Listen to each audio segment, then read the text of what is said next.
bring in Al Michaels, our hockey correspondent, Dan Patrick Show. Do you need golf clubs? You okay? You need a Callaway driver out? Can I help you with anything? I just need one more Stanley Cup. Now, I'm supposed to be neutral. I do understand it. Dan, Al. what's better than hockey? What is, seriously? Okay, let's look at playoffs, postseason in all sports. Right. Best format, most excitement is in what? Hockey. Okay, second on the list would be what? I put football second, basketball third, and baseball tied for third.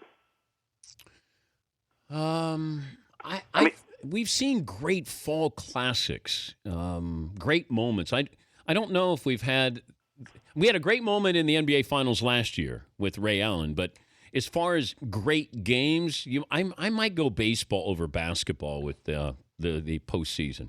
Or as you called it, the fall classic, i.e. the World Series. Yeah.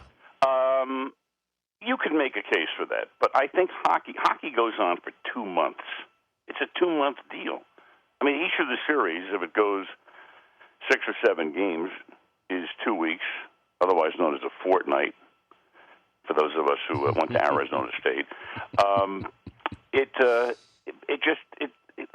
The Kings now, tonight, are playing their 24th game. 24.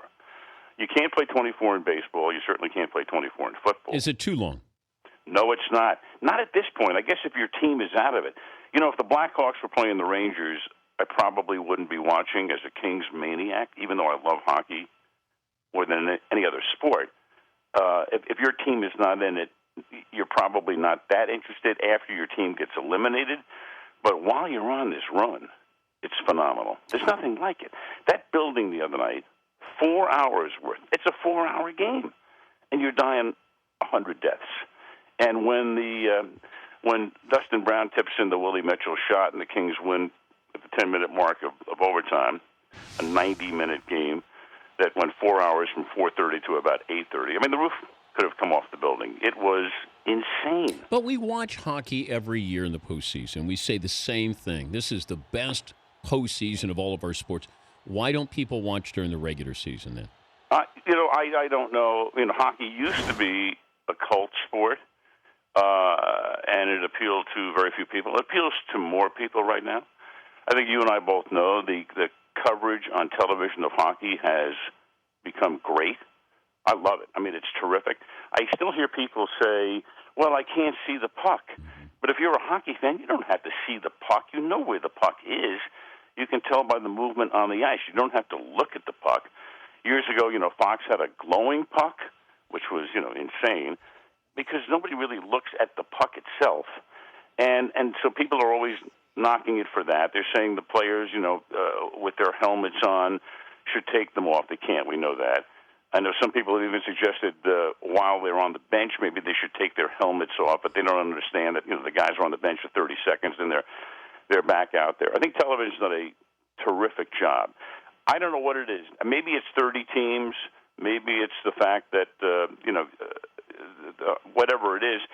When I say old days, in the 6-team league, for instance, the Rangers in a 6-team league before expansion in 1967, you'd see the Montreal Canadiens come into Madison Square Garden 7 times. They played 14 games against each of 5 opponents. You got to know the league. Yeah. Maybe that has a little something to do with it, but I think the ratings are better. The excitement is tremendous. And all I know is I have taken 30, 40 people to their first ever hockey games through the years, and they have become hockey fans. The only one who hasn't, I have to bust somebody's chops, and you're going to love this. Our good friend, Pat Hayden. Yeah. The athletic director at USC. So I go to the game the other night, right, and he's up in a luxury suite, and I go into his suite to watch the Belmont, and there's Pat, and Pat comes over and says hello. And Pat, I had been with Pat about a month ago, and he could care less about hockey. And I said, hey, you're here tonight. This is going to be fantastic. I think he had one of his sons with him and another friend. And so, of course, I leave him before the game. I then email him yesterday, and I say, how great is hockey? I said, don't tell me you left before the end. He sends back a one-word answer, yep. Oh, to me, wow. Dr. Nikias has to suspend Pat Hayden for 6 months, and they moved J.K. McKay in as the athletic director. Pat Hayden left that game before Dustin Brown won it in overtime. Man, talking to Al Michaels, our hockey correspondent, Dan Patrick Show, selling out Pat Hayden. Toughest conditions you've ever had at a sporting event? With the air conditioning going out, with the Spurs and the heat. Did you ever have one of those moments where you go, I am somehow going to have to slug through this? Well, I did a doubleheader when I was the Giants announcer, San Francisco Giants, in 74, 75. It was 105 degrees. It's July in St. Louis. Oh. It's 105. The humidity is like 4 million. Yeah. And by the third inning of the first game, I had to take my shirt off. And as did my partner at that time, a fellow by the name of Art Ekman. And we just did the game, in shirtless. And I have pictures of that actually. No, I don't want to see those. I've had Linda put them, in the vault. So they never come out. Let me ask you this: Wait a minute, could I get one autograph for the Man Cave? Highly doubtful. Okay. But maybe in Rio, I'll bring it to you in Rio, okay. And we'll leave it in South America. Let me ask you this: does after a game count too? Yeah. Because so speaking of Pat Hayden and I did a rugby game for Wide World of Sports when he was a Rhodes Scholar at Oxford in about 1977. 3 years later, I go back to do a rugby game, and we have Lynn Swan on our staff at that point in the off season. Swan is still playing, but he's working for ABC. We do a rugby game, and now we're racing out of Wembley Stadium. It's like 5 o'clock because we're going to get to the Concorde at Heathrow at 6 o'clock. So there's a car waiting for us in the parking lot. It's a cloudy day, and as I walk out of the stadium, it begins to rain. And then I realize as I'm getting into the car, it's not raining. And I look up to the rim of the stadium, and there are 10 guys standing on the rim of the stadium creating that rainstorm. So here I Wait, was. they're Yeah, you know what they're doing. You can picture it, right? There they are laughing, doing their thing from the top rim of the stadium, and, of course, I am now drenched with no opportunity to take a shower, with no opportunity. All we're doing is we're racing to get on the Concorde, and that's how I had to fly to New York, sitting next to Shirley Bassey. I know I'm giving you much too much information, but you asked me, the toughest conditions, and that might have been them. Meanwhile, back to hockey. No, we don't need to get back to hockey. Oh, yes, we do. No, I got you shirtless, and then I got guys urinating on you at the top of Wembley Stadium. Correct. I can't top that. I can't top that. I can't either, thank God. All right, how long does the series go against the Rangers? This thing could go 6, maybe. I don't see it going 7. It's a crazy thing, and you never want to jinx your team. But look, you want the perfect scenario. So you know what Kings fans are rooting for right now, not only to win. I want a Game 7. Well, what the Kings want, Kings fans want, is to skate the cup at home. Every team wants to skate the cup at home. Yeah. So how does that happen right now? It happens 3 different ways. The Kings win in 5 or 7, or the Rangers win in 6, because that game would be at the Garden. There's something about, I don't want to sit and, watch on television as your team is skating the cup in an enemy arena.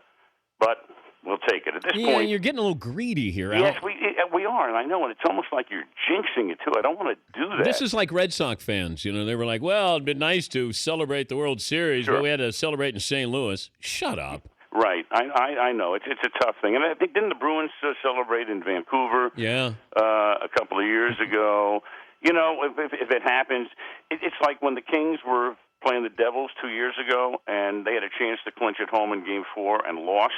Now you go back to Jersey, and Kings fans, you're going 2 ways here. You're going, it'd be nice to win, but really we'd like to lose if we know we can win Game 6, and that's what happened. So, look, it's time to be greedy. The Kings, this run has been, Dan, you've seen sports for a long time, and the Danettes as well. This run is insane. How do you play 7 elimination games? How do you play all these overtime games? I know. And remember, I gave you a pretty good scouting report before the series. I said, Quick hasn't been playing as well as he did in the past or during the regular season. True, giving up a lot of goals, but making some incredibly timely saves. And the Kings are turning the puck over a lot. Yep. I saw a note the other night. I think they turned the puck over 37 times. And, in Game 2. That's a lot. You shouldn't win games doing that, but that's what's happening. But that's hockey. It's crazy. You hit a post. There's a penalty call that the Ranger fans are crazy about the fact that Dwight King wasn't called for goalie interference. But hey, man, it's sports. That's why we love it. Enjoy tonight. I will. You too. You're going to watch tonight. You're not going to be Pat Hayden. I'm going Wednesday night. Good. Yeah. Good. Okay. I'm not going to wear a Kings jersey though. I'll send you one. No. I have one that's autographed by the entire team. You like that logo? I've heard you talk about it. I do. I like the colors. I like that. Yeah. I like it better than the crown that they used to have. Yeah, but I kind of miss that purple and yellow uniform. I miss that color scheme. But go Kings, go! All right, buddy. Thank you, Al. Buddy. Hockey correspondent.